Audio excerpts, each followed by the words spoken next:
I love the fire. Yeah, come to me. You got my burning questionnaire, ladies and gentlemen. Yeah, that's what it is. This is the questionnaire. I am the unknown factor. Yeah, and, you know, damn, I forgot something. So let's just see if oh man, I ain't even got a way to pull that up. That's annoying. So I can't even see his last name, and it ain't in my head enough. So we ain't gonna say it. Because if y'all are into comics, you should know who this gentleman is. Yeah. But again, I am the unknown factor, aka that Wade Wilson of hip hop. But I dropped the questionnaire. And this ain't about hip hop, ladies and gentlemen. This is all about the comic books. Make sure you're getting your Comic Con. Check out the show. Check out everything. I hope you enjoy. Because tonight we have a man who has hell of a list of credentials. And then was kind of just out of things for a while. And now, man, is he jumping back in like on a dare? Dan, what's up? How are you, man? It's good to be here tonight. How do you pronounce your last name? Because I wasn't even trying. I can. It's like sneezing. It's Chichester. So I've heard it. Chichester? Chichester. I've I heard had it a pronounced butchered. a dozen different ways, and people have tried to tell me it's pronounced differently, but that's what I'm sticking with. Uh, I'll go with it, Dan. I got no problem with that. I don't know. You said you checked out a couple intros, a couple different shows. I'm sure you see me butcher at least one person's name. Believe me, I butcher my own name, so it's fine. Excuse me. Well, Dan, thank you for coming on the show and joining this quest, man. The conversation before was very, very intriguing. We're gonna see what comes from that. Hmm. Might that might be interesting. Yeah, but that's for the future. For now, Dan, you've had a hell of a repertoire of things back in the past. You I did. Yeah, you've done a lot, man. A lot for Marvel, worked DC, and you just took some time off, right? You could put it that way. Yeah, I What? guess so. Why? Why suddenly? Like, what made you want to jump back in? When people ask you to do things, you can either say yes or no. So I chose to say yes. I've been working on some stuff of my own for a while, sort of behind the scenes, but more directly for some of the stuff that's really going to probably get more attention, which is this new Daredevil series. That was just somebody asking, and that somebody was CB Cebulski. So I met him at a convention, and he casually sort of asked, hey, would you ever think about doing anything with us again? And my mama didn't raise no fools, as they say. So I was like, well, let's talk. And not really thinking actually anything was going to come of it. Nice guy dropping by, uh, and but he gave me his contact info. I touched base after the show, said, hey, it was good chatting with you, and he got right back to me and said that he's already talked to the Daredevil editor, Devin Lewis, and had already, said, we have some ideas about what we were thinking about. Why don't you call Devin and see what happens? So I did that, and lo and behold, things started happening rapidly, and then not so rapidly at the same time. But here we are on kind of the cusp of it coming out. Well, and I think you're definitely on a property that has a nice little kick in its ass at this moment. Mm-hmm. With Oh yeah. Yeah, with him making his MCU debut in She-Hulk, and now Mm-hmm. they're getting ready to do Born Again. Um, Mm-hmm. with that in mind, man, with you going into writing this, do you have in the back of your mind like what you write could very well end up in the MCU? I suppose. I mean, stuff I wrote 25, 30 years ago could end up there, but you don't, at least I don't, worry about that. I don't sit around saying, oh, I wish they would do this. I wish they would do that. I'm writing this new scene because it's going to show up. I hope.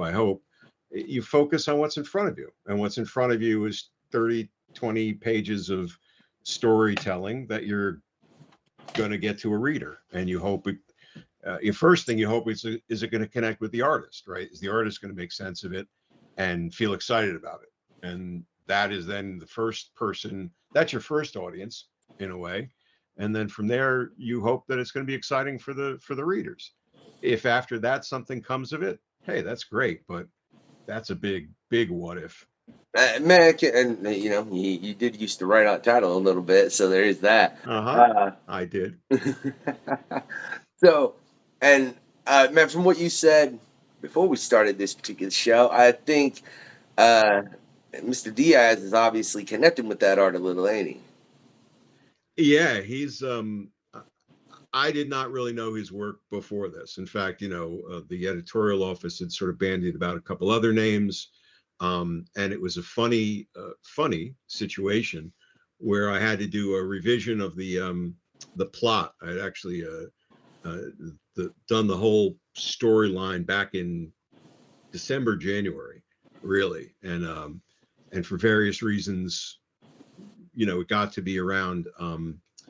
I want to say early summer, May, June, or something like that, and I had to do a revision, a fairly substantial revision for certain reasons, and I had sent that in, worked with the editorial office to make sense of what we needed to do, and then I didn't hear back from them right away. I figured, oh, they're going to have some notes on this. They're going to, we're going to go back and forth. They've been really good to work with. And then all of a sudden I open my email and there's these 5 pages of absolutely slamming artwork, including there's an opening scene in it where this is not a sequel to Fall from Grace, a storyline I did back in the 90s, although certainly the costume comes from that storyline. But I felt for various reasons that will become clear as the story goes on, it was important to kind of ground the world in it. I had to acknowledge Fall from Grace in some way. So I had described the 2-page spread of, like, this is just jam-packed full of everything that happened in Fall from Grace. It's like a movie poster. It needs to kind of, hit all these high notes. And this guy came back with, all the pages are amazing, but that was one of the first things I opened. Ooh. And it was just, I literally, I wrote back, what the fuck, to the editors, like, what, in the best of what possible ways. Like, my mind was totally blown. And when Devin, the editor, is like, well, when you say what the fuck, you mean good what the fuck, right? And and absolutely. So I think his art kicks. He's totally different than the artists I worked with most directly in the past. Lee Weeks, Scott McDaniel, both great partners. He is Netho's totally different, and but very appropriate for what he's doing. And the art isn't just very striking and full of action. His storytelling is great. He's making really sharp choices. I'm actually writing this in a bit of the old school way, which is, I'm writing a plot. So I'm describing what's happening over a sequence of pages, page 2 to 4, page 4 to 8, these different things happen. And then he gets to interpret how that breaks down. I'm giving him a fair amount of detail, but he gets to break that down. Then I'm going back in and scripting it. Now, some people make really outlandish storytelling choices. They go in other directions.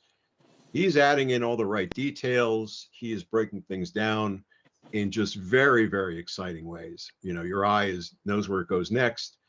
It delivers consistently in terms of, like, impact. I just saw his breakdowns for the second issue, which he decided to take what I had as like a panel on a page with a sequence of panels, and he broke it out to a splash at the end of the issue, which I didn't expect, but it is just ripping. It just was the right beast choice to make. I can't say enough good things about him. No, and I will say what him and Ed did with the second arc of the Predator series.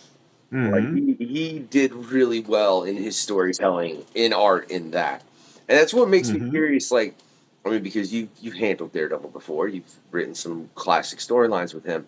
But you've got a new artist who the last thing he worked on with Marvel was Predator, which is a very, very different beast than Daredevil. Literally. Yeah, like, very much literally. I didn't mean to play on words so much there, but it is.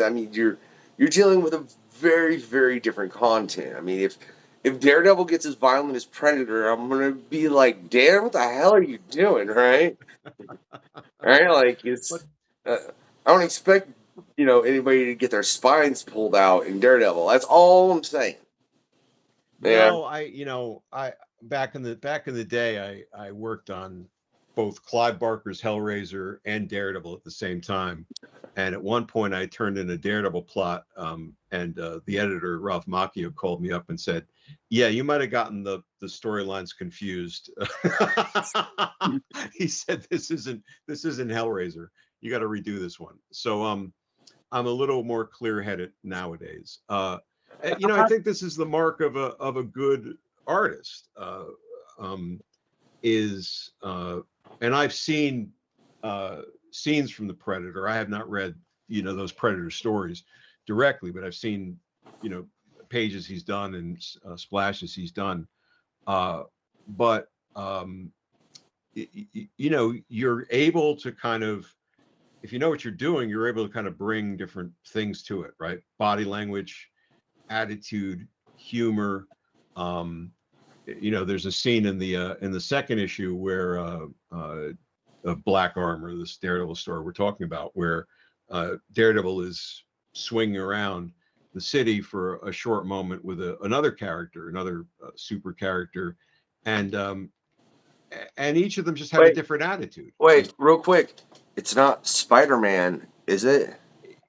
It might be. It I'm might be. just, That might be a I'm good just guess. saying, because like I'm just. I mean, who else is going to be swinging around with Daredevil? And that is very much a classic combination of characters. It could be. It could be. I'm saying that's not a bad interpretation. I will neither confirm nor deny. But but the characters themselves just feel different, right? When you write something, you want the words that come out of certain characters' mouths to feel distinct. In the same way, an artist could draw every character the same. Everybody's big and bulky. Everybody's this way, or different characters take on different things in the way they just stand, in the way they sort of swing, the way they cock their heads.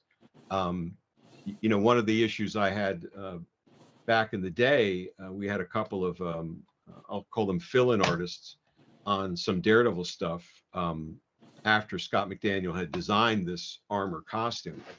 And Scott McDaniel drew the costume like it was attached to Matt Murdock's body. So while it was supposed to be reinforced and made of all these different materials, it never looked bulky, right? It never looked like it was kind of just, this wasn't Iron Man or something like that. Yeah.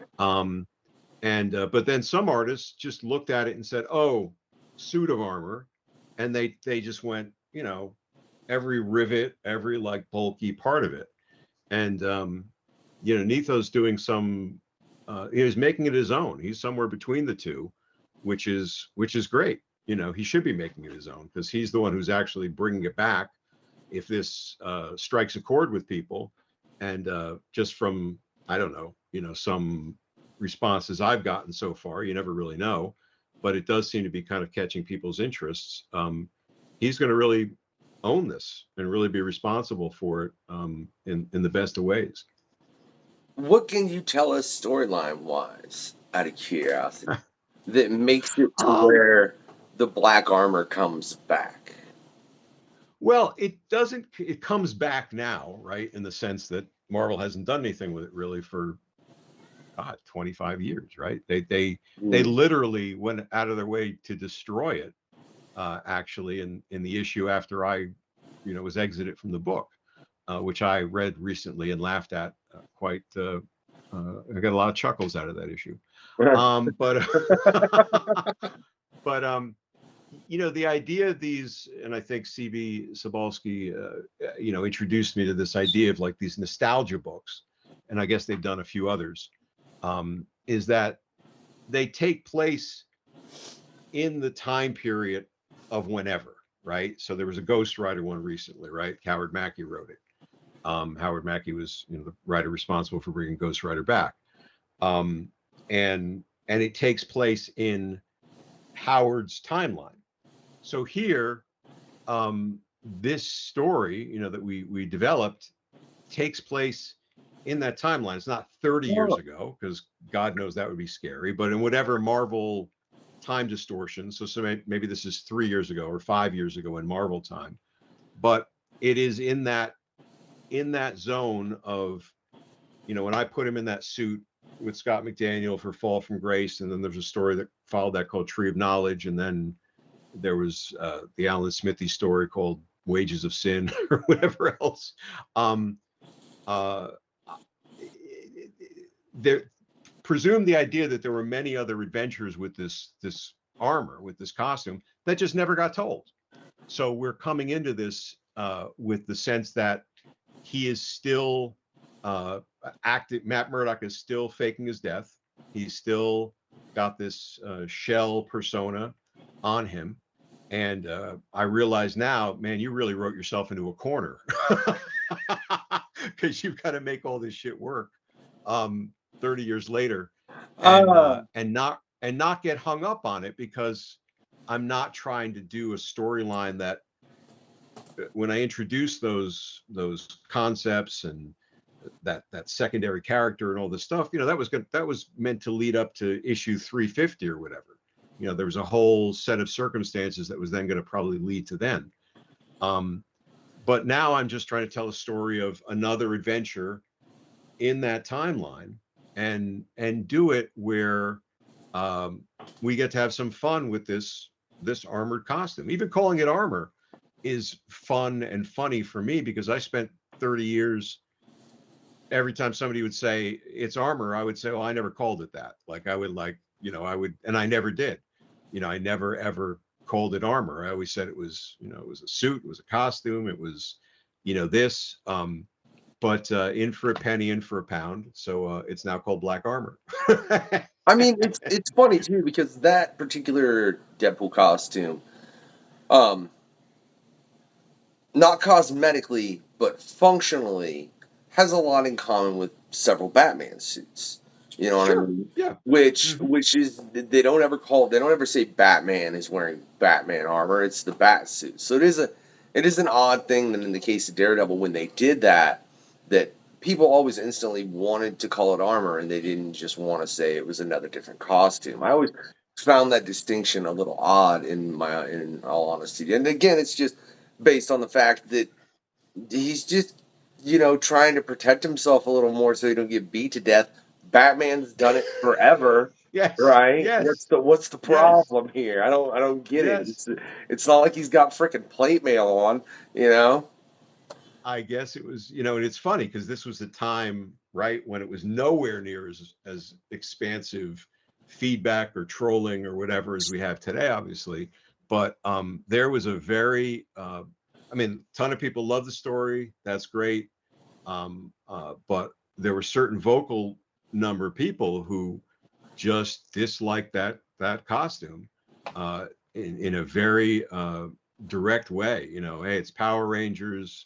You know, it's whatever. I think there was maybe just a sense that, well, Daredevil's had this one suit forever. How dare you change it? I mean, comically, I say comically now, no pun intended.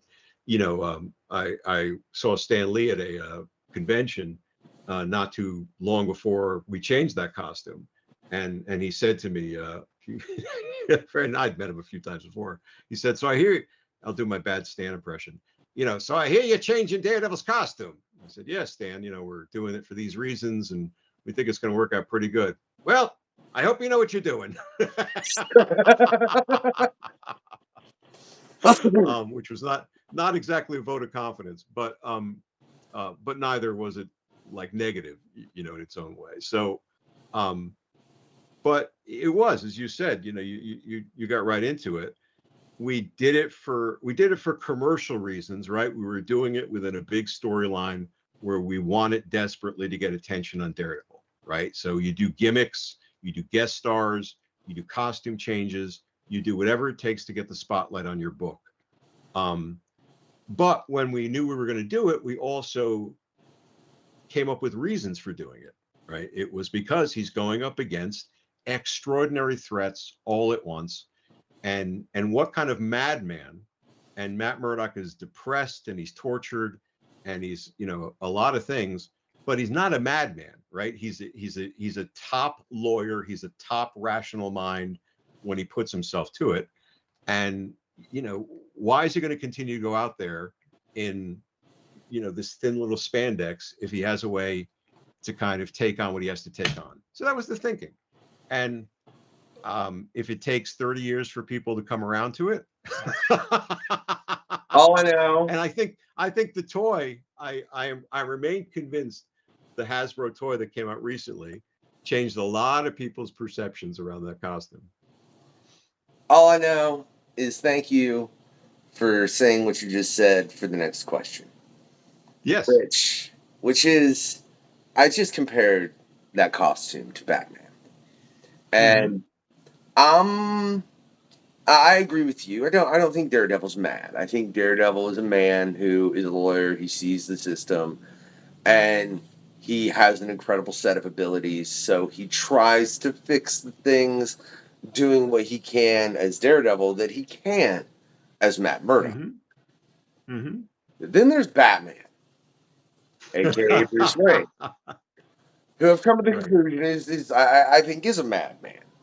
And I say this because if he took all the money he invested as being Batman and instead invested it into the bottom level of Gotham and just help people, help jobs, help the community, and people are like, oh, well, he donates, man. You don't know what he does. Look, he obviously he can't set up Arkham to keep in the fucking Joker. All right, so he's obviously not doing enough. I'm sorry, and I mean as Bruce Wayne, right? So, with those thoughts in mind, what do you think it would be like if Daredevil had Bruce Wayne money?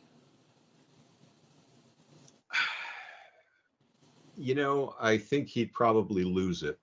I think Matt is you know, he's rational. He's you know, a sharp legal mind.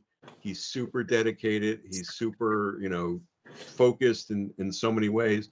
But he's also a bit of a fuck up, and I think that, you know, he would do something to lose it. You know, he'd put it in a locker at Port Authority or something. I don't know, but you know, I don't think he would be directed as much. If he wanted to do something with the money, he'd give it to Foggy, you know, and have Foggy manage the trust.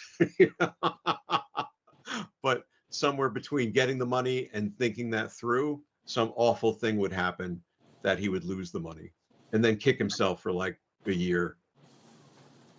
Yeah, I think Daredevil is one of those characters that,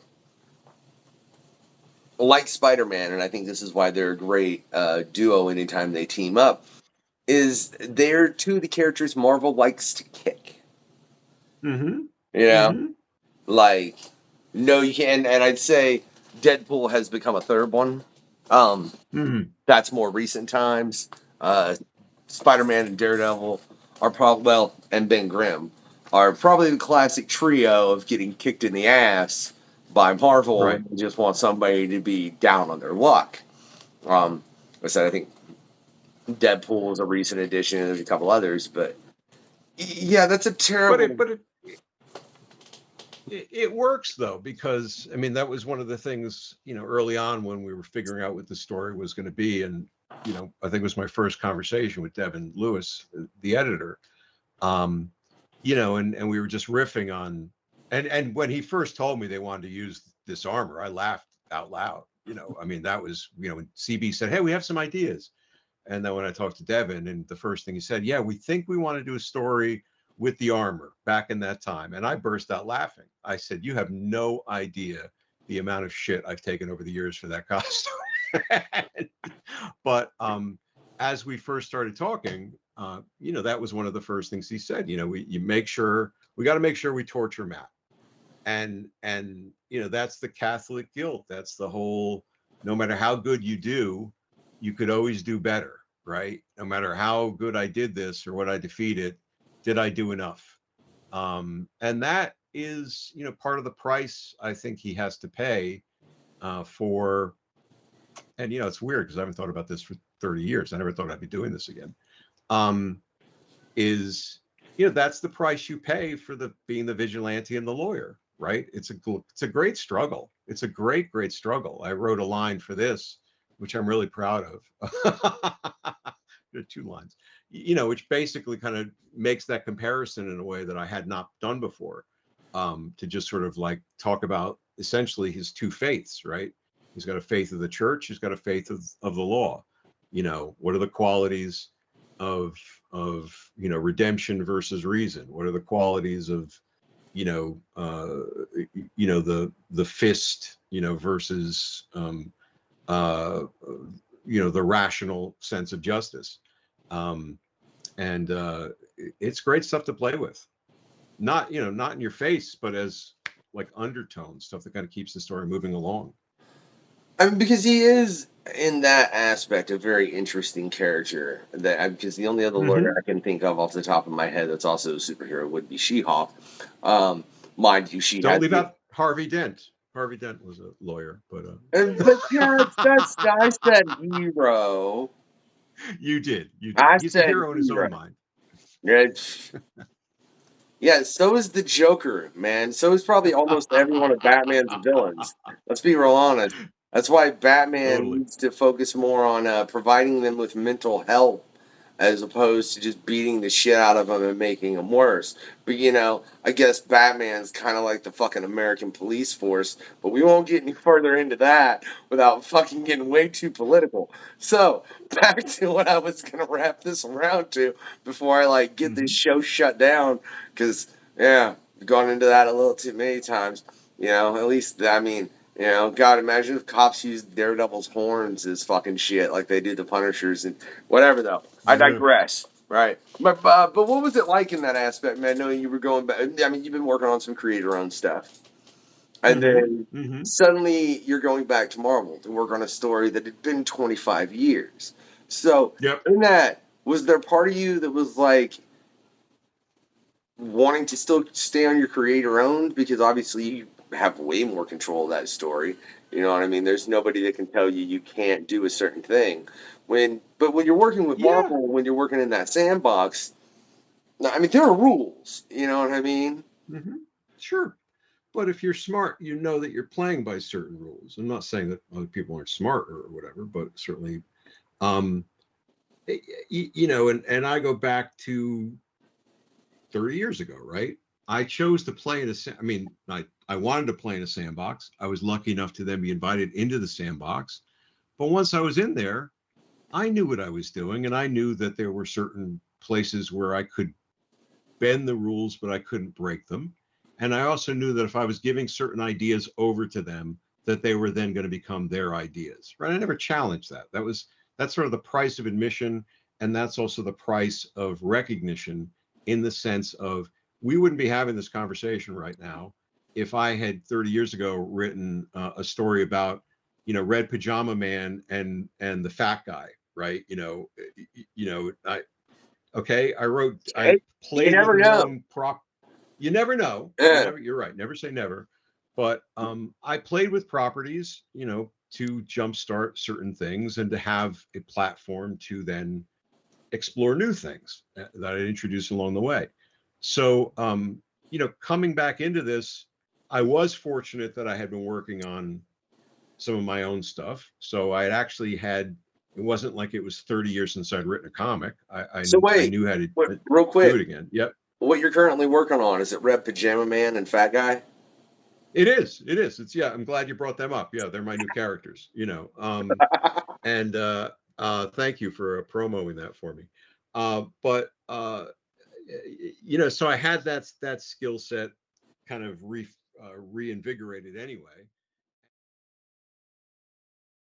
You ready? This is Heather Anto. Hey, what's up? This is Alex Cormack. Hey, this is Rich Dueck. I'm Sebastian Piris. Hey, this is Wells Thompson. Oy vey. Yeah, I am Dalton.